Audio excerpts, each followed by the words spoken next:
I'll tell you one of the scariest things I've ever experienced in my life. One of the most depressing experiences of my life. You'll be surprised. It was Hajj. Hajj, and I've only done one Hajj. And it's supposed to be the most joyous occasion of my life, and I was very depressed. Eventually I was happy, but I was very depressed. You know why I was depressed? Because there were VIP sections. I was depressed because there were people with a different kind of passport treated differently. I was depressed because, people were not concerned about each other at all. If you wanted to take somebody and say, if you told somebody, in Islam, everybody's treated equally. In Islam, the wealthy and the poor, and the black and the white, they're all the same. We are all slaves of Allah. That's the beauty of Islam. That's why Bilal accepted Islam. And he could stand next to Umar and pray. And I give them all that theory, and I say, let me show you Islam, and I take them to Hajj. This? This is your Islam? Seriously? Maybe I have bad eyesight, or maybe this is a different religion or something. Where in the world am I going to take them? And I show them that people are, the ummah is what it's supposed to be. That we live it.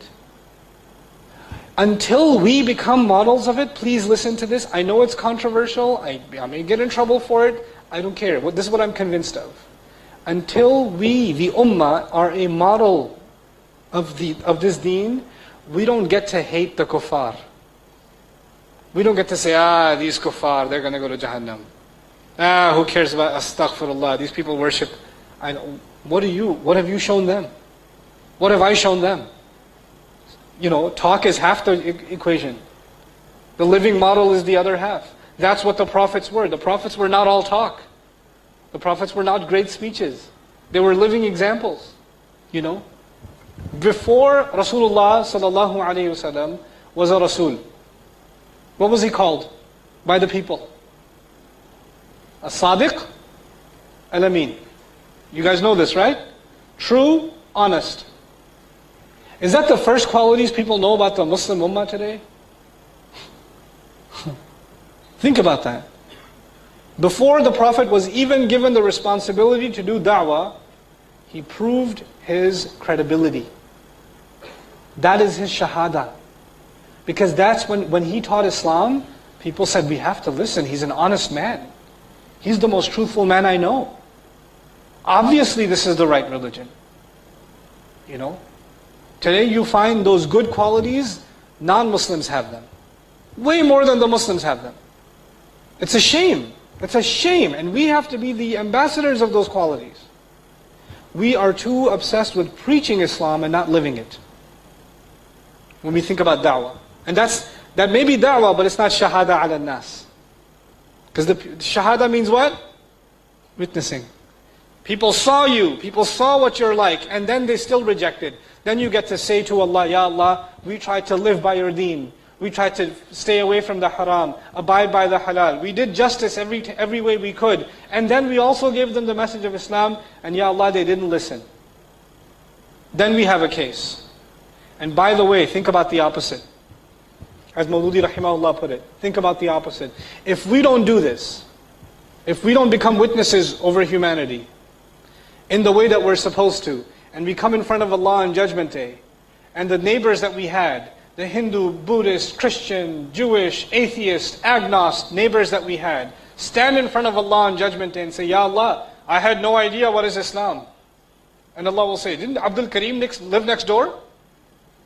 And Abdul Karim says, yeah, right here. Abdul Karim, they're saying they didn't know Islam, but you live next door. Yeah, but I owned a liquor store and we used to go to movies together.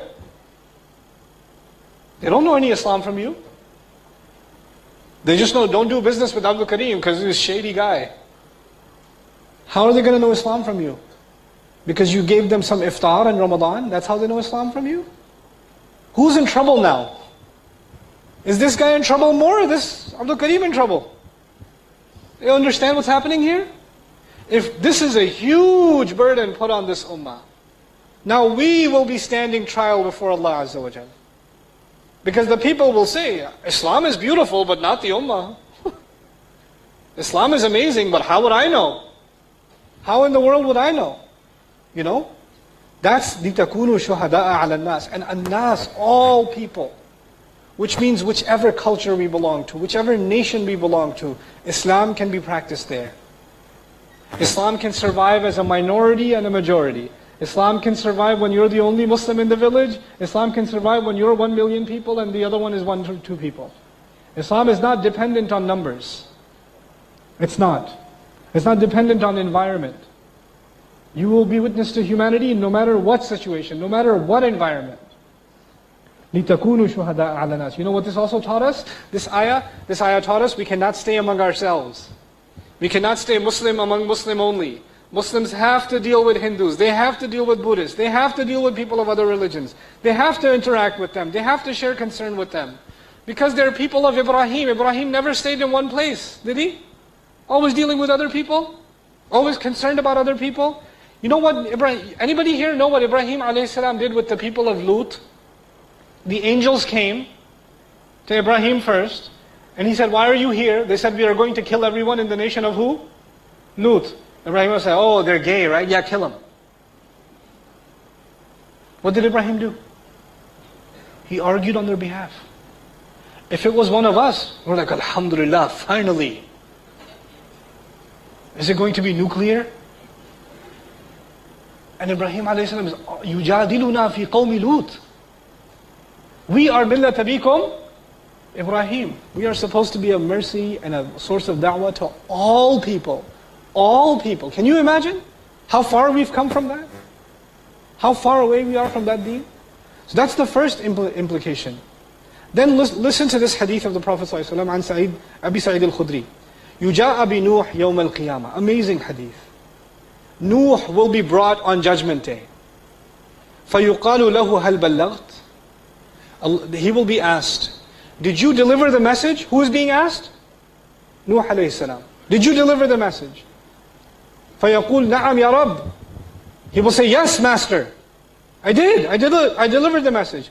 فَتُسْأَلُ أُمَّتُهُ. Then his nation will be asked, هَلْ بَلَّغَكُمْ. Did the message reach you?